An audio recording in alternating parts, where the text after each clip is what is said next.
Every week we do what's called a community moment. This is an 8 to 10 minute talk for someone from the community to get up and talk about a book that they've read, something going on in their lives, really anything to just share with the community.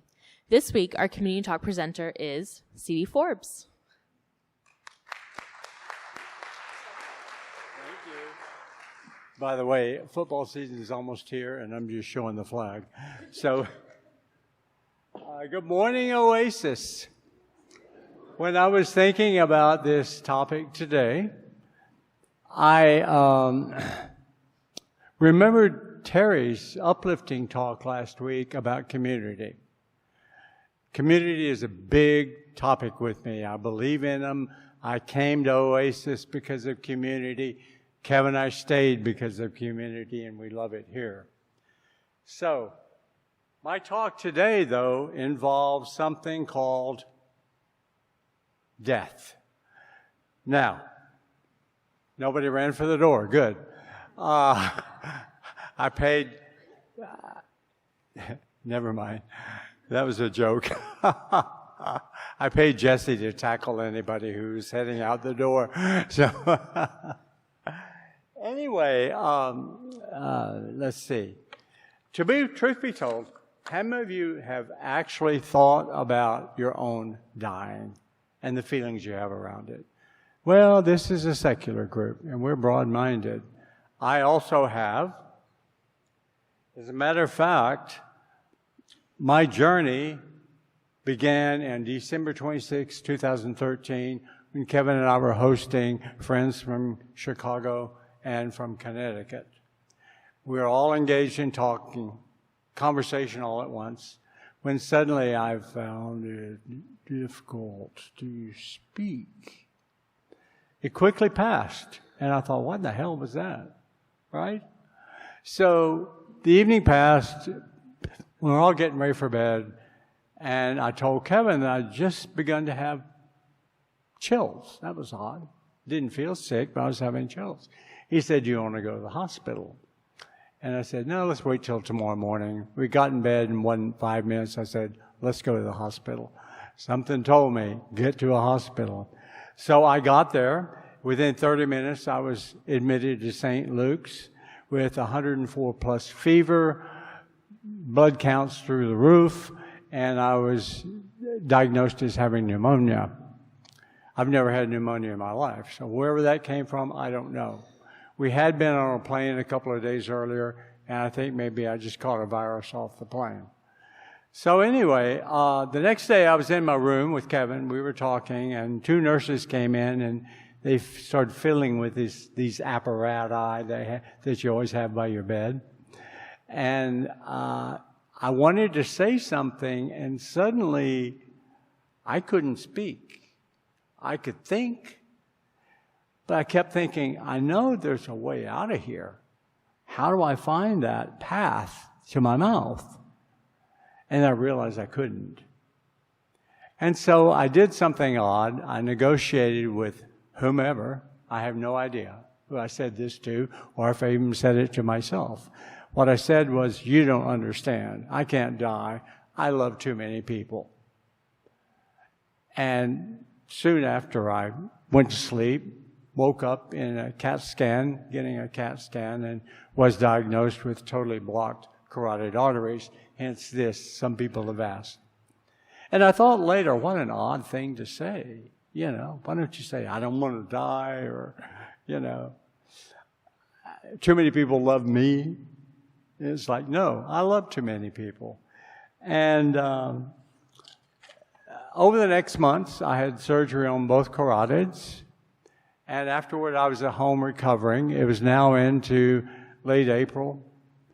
And I began to have this feeling that I wanted to talk about my experience. I wanted to talk about the feelings I had in my experience. And I figured, the best way to clear the room is, let's talk about dying. And you're all brave, you didn't run.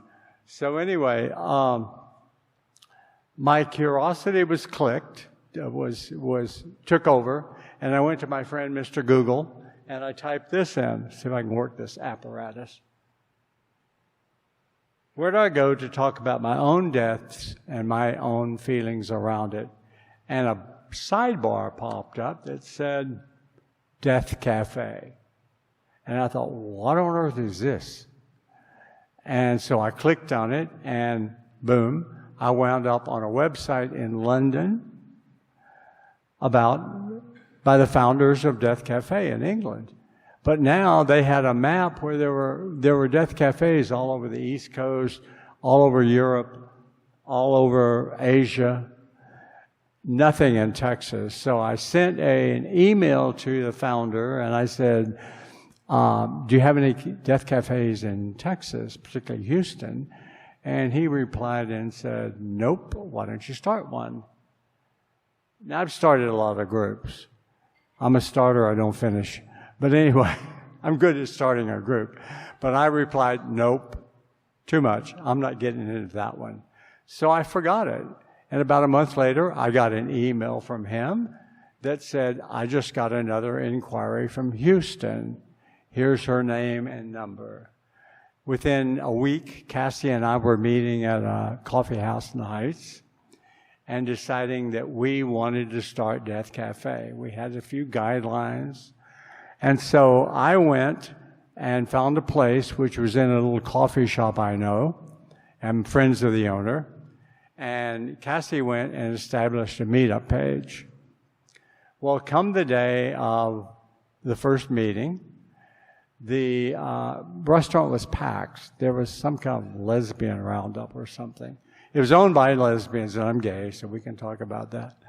But anyway, I found a table, and Cassie showed up, and we had 4 chairs, and we commandeered 2 other chairs, and we hoped and prayed 4 or 5 people might show up besides us. Well, as it turned out, 13 people showed up beside us. We had to commandeer another table and find more chairs to get everybody around it for our first meeting, which was, why are you here? Well, my most memorable person who was there, besides myself, was this lady who had driven all the way from Brownsville, Texas. If you don't know, Brownsville is the tip of the valley. It's maybe 500 miles from here. It's a long fur piece. Because she wanted to talk about a week before, she had helped her mother commit suicide. And she came thinking that she was going to talk about what a bad experience it was and the grief she felt. But by the time she started talking, she realized that she was so proud of herself for honoring her mother's request. The lady had a terminal illness with no hope. She asked her daughter to find out how to help her commit suicide. And that made her proud that she had done that, even though she was still suffering grief from missing her mother. So that really pointed out to me the purpose of Death Cafe. I attended for 2.5 years. By the way, I wanted to go to another slide. This tells what Death Cafe is about for those who can see it. I attended the cafe for over 2.5 years. Matter of fact, I quit when I started coming to Oasis, shortly after I started coming, and also felt that my work had been done. And last summer, I had the honor to be invited to their 5th anniversary as one of the founders, and that's where I met a member of our community. I love her to death. I'm not going to say her name. She may not want me to. But anyway, she's a sweetheart and an important member of our community. But here's what I learned about my own feelings about death from that whole experience, particularly about talking about it. I'm not afraid of dying. You know, whatever is there or not there, I could care less. I figure it's none of my business. My business is living. My reaction to my death is the feelings I have of sorrow for leaving the people I love and how many people I love. Obviously, there's Kevin, my husband, but I love people from long ago and today here at Oasis, and neighbors and friends I have. Frankly, I have more friends than anybody I know. And I don't collect them like, you're my friend for this moment.